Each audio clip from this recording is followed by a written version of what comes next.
Hi there, this is Coach AJ and you're watching a new episode of Living Fully Fit. If you enjoy the content you're watching, make sure to subscribe down below to get updates of new content coming. Also, put a thumbs up on the like button down below to help support the channel. And if you know anybody who could benefit from these videos, copy the link and share it with someone you know. Let's get into it. So, for the last few weeks, I've been taking a little hiatus, a little break from posting videos onto my YouTube channel and really making any kind of posts on my Fully Fit Facebook page as well. Mainly because it's summer and I'm about balance and I like to balance out my work, personal, and things that I'm passionate about because kids come first and my kids become first. So I took some weeks off to kind of really focus and spend time with my kids on a road trip. We went to Colorado and back, beautiful time. But now I'm back and we're gonna jump into a whole new series of videos I'm titling Frequently Asked Questions. And we're gonna look about how we can benefit from other people's questions, because I'm thinking these questions are typically asked from us many times. So I went on Google and I typed up the most frequently asked questions on Google. And you'd be surprised, they're not just about trends and styles and movies and recipes, or gossip or the news. A lot of times it's questions that are more personal to our own growth or trying to find a path in our lives. Maybe it's a question of health and diet, or a lot of times it's about relationships and marriage or conflict resolution, purpose, finances. And so we're gonna look at some of the most frequently asked questions on Google and dive really into it to benefit from those questions.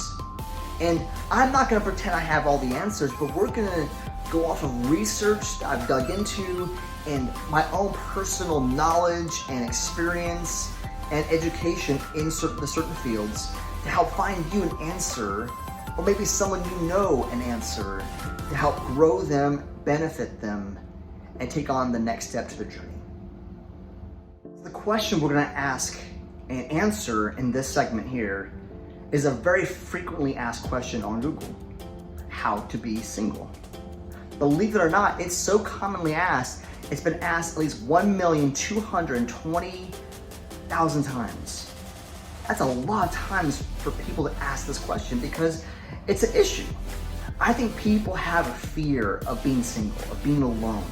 They equate being single with being alone and being by themselves and being isolated, and they can go hand in hand, but they shouldn't. And I'd say this question comes on the back end of a breakup or a divorce a lot of times. Well, now what do I do? I've been married to this person for a decade or how many years? I've been dating this person for so long. Now what do I do with myself? How do I be single? And a lot of people don't ask this question properly and really dig deep into it, because what they end up doing, and they just find a revolving door of people in their lives, and they never really take a time to really experience what it means to be single and find themselves.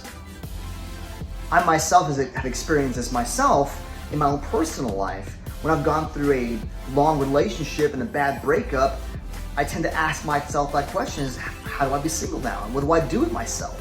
I'm used to having a person, and now what? And I've fallen into the trap of just going to the next person and the next person. But what you end up doing by having rebound after rebound is you're creating a lot of potential for collateral damage, because someone is going to get hurt in that wake. So what you have to identify right off the bat is, how do I be single and what does that look like for me? It doesn't have to mean that you're lonely.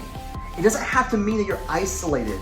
It doesn't mean that you won't have people in your corner in your life. It doesn't mean you can't have friends and relationships with the opposite sex, but maybe you take a pause and look at your past relationship, heal from that first. It's essential, healing from that, seeing what happened that made it fall apart in the first place. Maybe it was partially your fault, maybe it was all their fault, or a little bit of both, but either way, it was someone's fault. There was a certain percentage of different parties involved in it. But irregardless, you have to look at, how do I heal from this? How do I move past this? How do I grow from this? And how do I find myself? How do I remain happy and content being single? Because if you can't find happiness and contentment in your single lifestyle, you'll never find that being with someone.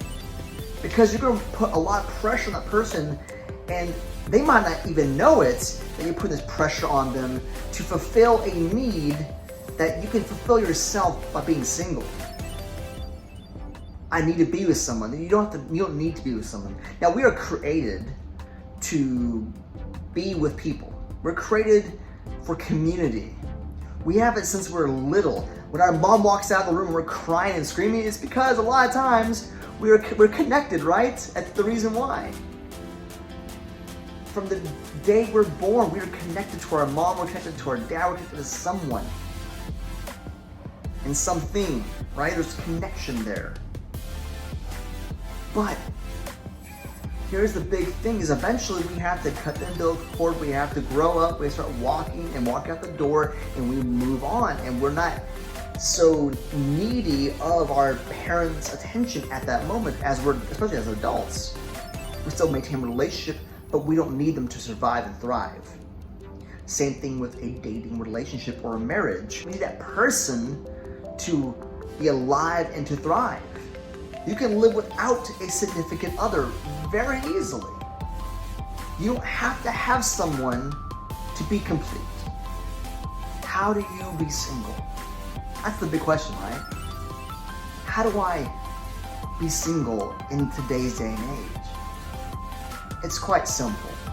You have to be honest with yourself.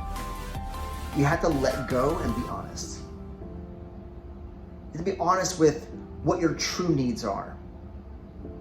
Do you need that person to cuddle with while you're watching a movie? No, it'd be nice. And that's the difference, want versus need. It would be nice to have that person, but I don't need that person.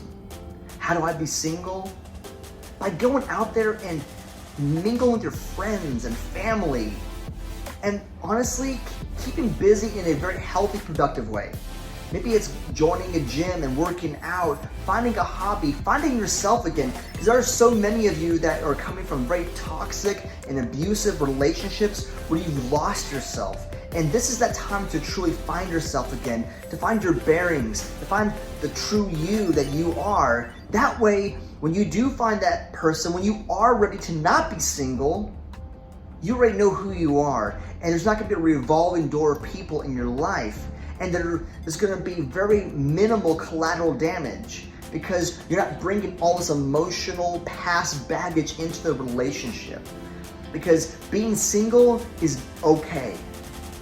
It's a time for you to recalibrate, to rethink, to recharge, to renew.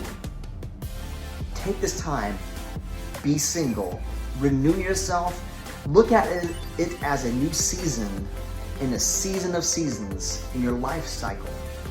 We have so many different seasons in our life. Your dating relationship, your marriage is just a season. That season's gone. It's time for spring to come again. Anyways, I hope this video was helpful and beneficial for you. My challenge for you is simply this: embrace being single. Embrace the new you. Find yourself again. Find that healing. Get a counselor, whatever it takes. But be okay with that. I'm Coach AJ. Thank you for watching another episode of Living Fully Fit. Take care.